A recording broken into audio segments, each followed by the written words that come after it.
भारत के वज़ीर आज़म नरेंद्र मोदी लफ़ित नेशनल जो फ्रांस का नेशनल डे है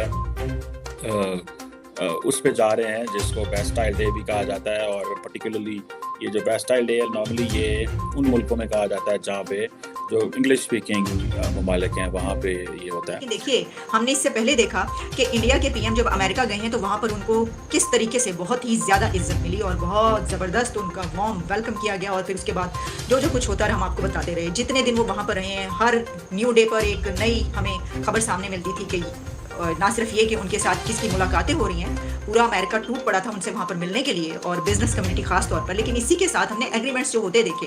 तो जो मैं आपको अभी डिटेल्स बता रही हूँ, जो फ्रांस का आगे विजिट आ रहा है इंडिया का, उसमें ऐसे बड़े बड़े एग्रीमेंट सामने आ रहे हैं कि होश उड़ जाएंगे। इंडिया के पास एक अनलिमिटेड जिसे बोलते हैं डिमांड है। हम लोगों को मॉडर्नाइजेशन हमारी नीड है और हम उस मॉडर्नाइजेशन की ओर चल रहे हैं। हमारे 2 न्यूक्लियर नेबर्स, दोनों हमारे होस्टाइल नेबर्स हैं और हमें 2.5 फ्रंट वॉर की तैयारी करनी है, ऐसा बोल गए हमारे farmer CDS chief of defence staff Bipin Rawat. और हम कर रहे हैं, हम तैयार हैं इस चीज के लिए। ये जो बिपिन रावत ने भी बोला था, उससे पहले हमारे एयर चीफ ने बोला था 2.5 फ्रंट के लिए तैयार है।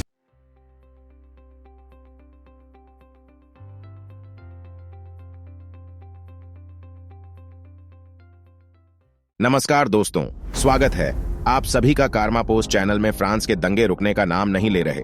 जिस फ्रांस की खूबसूरती दुनिया भर के टूरिस्ट देखने आते थे, आज उसी फ्रांस को दंगाइयों ने बदसूरत बना दिया है।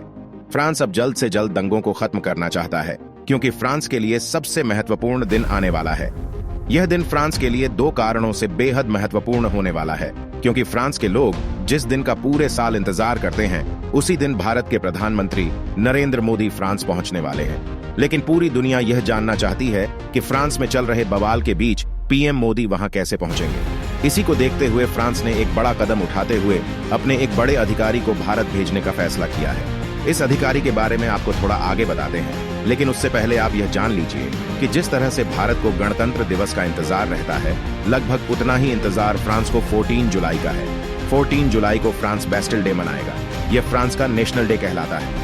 इस मौके पर फ्रांस आतिशबाजी और परेड का आयोजन करता है, जिसमें फ्रांस के लोग बड़ी तादाद में शामिल होते हैं। इस बार की बैस्टिल डे परेड में फ्रांस के आसमान में भारत के राफेल लड़ाकू विमान गरजेंगे।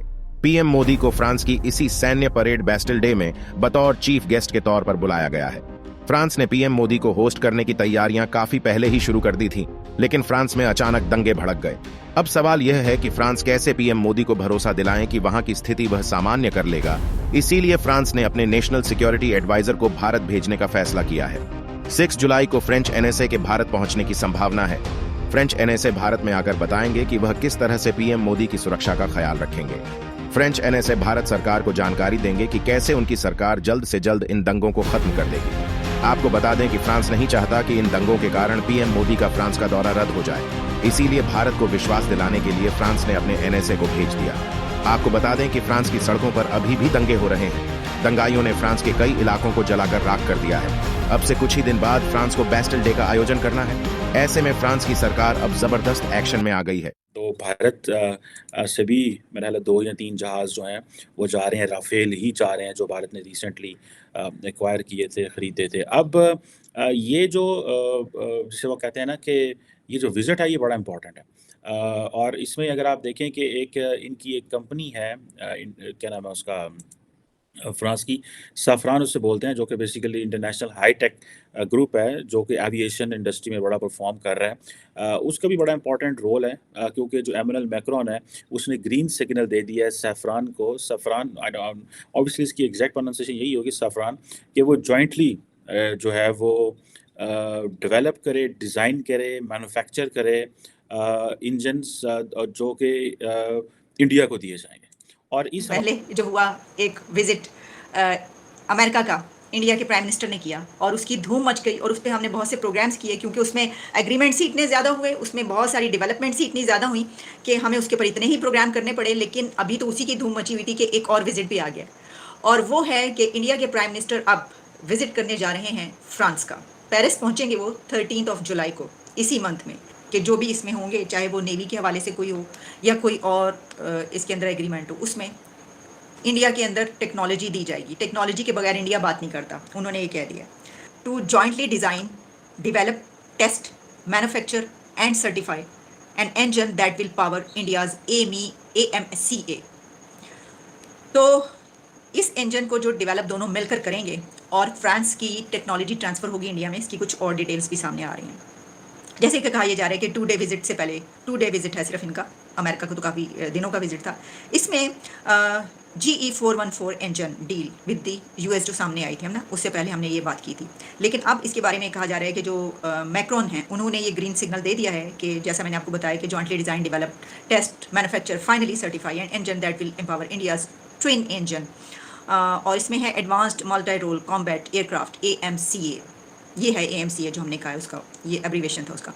फ्रांस एक ऐसी इकोनॉमी है जो कि शायद इंडिया से बहुत उम्मीदें रखती है। क्यों? क्योंकि इंडिया का मैग्नीट्यूड, जिस मैग्नीट्यूड पे इंडिया सामान खरीदता है, वो अनप्रेसिडेंटेड है। दूसरा कोई बड़ा कंट्री इस मैग्नीट्यूड पे खरीदता नहीं। चाइना उस मैग्नीट्यूड पे लेता नहीं, दूसरा कोई देता नहीं। सच बात तो ये। रशिया नहीं खरीदता इस मैग्नीट्यूड पे, अमेरिका नहीं खरीदता इस मैग्नीट्यूड, ठीक है, बिकॉज ये लोग अपनी इंडिजिनस प्रोडक्शन नहीं करते हैं। और इनको चाइना को यूरोप बहुत कम सामान देता है, अमेरिका बहुत कम सामान देता है, चाइना जितना खरीदता है, चाहे वो सुखोई हो या स्कोरोटेड हो, उसके हजार का रेसिडेंट हार्डवेयर। रशिया अपना खुद बनाता है, अमेरिका अपना खुद बनाता है। और इन 3 कंट्रीज के आसपास, मतलब अगर आप देखें तो इंडिया का डिफेंस बजट इन 3 कंट्रीज में आगे इन 3 कंट्रीज चाइना से कम है, अमेरिका से कम है, लेकिन रशिया से ज्यादा है। हमसे ज्यादा डिफेंस बजट इन 3 कंट्रीज। तो हम जो खरीदते हैं बल्क में लेते हैं। पहली चीज, हम आत्मनिर्भर भारत की ओर चल रहे हैं, अपना प्रोडक्शन करना शुरू करेंगे जल्दी ही। और जो हम प्रोडक्शन करेंगे वो उन कंट्रीज को पता है कि हमारी टेक्नोलॉजी होगी तो हमें रॉयल्टी मिलेगी, हमें पैसा मिलेगा, हमारा सामान बिकेगा। तो इंडिया इतने बड़े लेवल पे, सपोजिंग इंडिया 180 फाइटर जेट्स का ऑर्डर देते हैं, फ्रांस जिंदगी में 180 फाइटर जेट नहीं बेच पाता। हाफ फ्रंट विद इन, कुछ दुश्मन अंदर भी बैठे हैं, उनसे भी हम निपटेंगे। क्योंकि इतने सारे ब्लास्ट होते हैं तो कुछ लोग तो जरूर हैं जो कि इतने सारे ब्लास्ट होते हैं, टेरर अटैक होते हैं, ये बात पाकिस्तान भी मानेगा। पाकिस्तान के अंदर से ब्लास्ट होते हैं, कुछ दुश्मन पाकिस्तान के अंदर भी बैठे, ऐसे कुछ दुश्मन इंडिया के अंदर बैठे। हम ये सेंटेंस किसी पर्टिकुलर कम्युनिटी के लिए नहीं था, किसी पर्टिकुलर रिलीजन के लिए नहीं था, किसी पर्टिकुलर कास्ट के लिए नहीं था, किसी पर्टिकुलर रेस के लिए नहीं था, किसी पर्टिकुलर लोगों के लिए नहीं था। कुछ चुनिंदा जिनको पेमेंट आता है वो कर, उनको 0.5 पूरा, ठीक है। अब हम अगर हम 2.5 फ्रंट वॉर की बात कर रहे हैं तो हमें उस हिसाब से काम करना है। हमारे पास 2 एयरक्राफ्ट कैरियर हैं, तीसरा एयरक्राफ्ट कैरियर कैटोपा टेक्नोलॉजी वाला सामने हम लोग तैयारी कर रहे हैं उसकी। और हो सकता है हम लोग 5 पे जाए। अभी चाइना 2 पे 3 पे ऐसा बोला जाता है कि, लेकिन एक जो है उसकी वो टूटी हुई है, सरफेस हुई है उसकी, फोटोग्राफ्स पे उसकी फ्लोर टूट गई है। तो जहां पे अगर प्लेन ने लैंड करना है वहां की फ्लोर ही टूट गई तो होता है काम, किस काम का। ये इस टेक्नोलॉजी पे हम काम करते हैं। फ्रांस एक ऐसा कंट्री है जो कि इंडिया को एक बहुत बड़ा पार्टनर मानता है और ये मानता है कि हम पूरे फ्रांस को खिला सकते हैं। और इसमें कोई शक नहीं कि हम पूरे फ्रांस को खिला सकते हैं। फ्रांस की इकोनॉमी हमसे बड़ी इकोनॉमी थी कुछ टाइम पहले, आज फ्रांस की इकोनॉमी हमसे छोटी इकोनॉमी है। दूसरी चीज, फ्रांस के जितना प्रोडक्ट्स हैं, हम फ्रांस की जितनी पॉपुलेशन है उतना राशन तो हम फ्री में देते हैं, हम पूरे फ्रांस को खिला सकते हैं। साथ में फ्रांस की जो जीडीपी है, अगर वो हमारे साथ कोऑर्डिनेट करेगी तो वो हम 5 ट्रिलियन पे पहुंचेंगे, उसके बाद वो 5 ट्रिलियन पे पहुंचेंगे। उसे पता है कि इतना बड़ा मार्केट है इंडिया कि फ्रांस जितने प्रोडक्ट्स बना ले वो सारे इंडिया में खप सकते हैं, जरूरत नहीं है उसके और बेचने की। इतना बड़ा मार्केट है और इतनी बड़ी इकोनॉमी है और इतनी फास्ट राइजिंग इकोनॉमी है कि अगले 3 साल में हम टच कर जाएंगे 5 trillion economy. 5 trillion economy touch किया, दैट मींस फ्रांस से करीब 1.5 गुना इकोनॉमी होंगे। उस समय फ्रांस भी राइज करेगा, हम फ्रांस के 1.5 गुना इकोनॉमी होंगे। और 1.5 गुना इकोनॉमी पे फ्रांस भी समझेगा कि मैं क्या चीज खो रहा हूँ,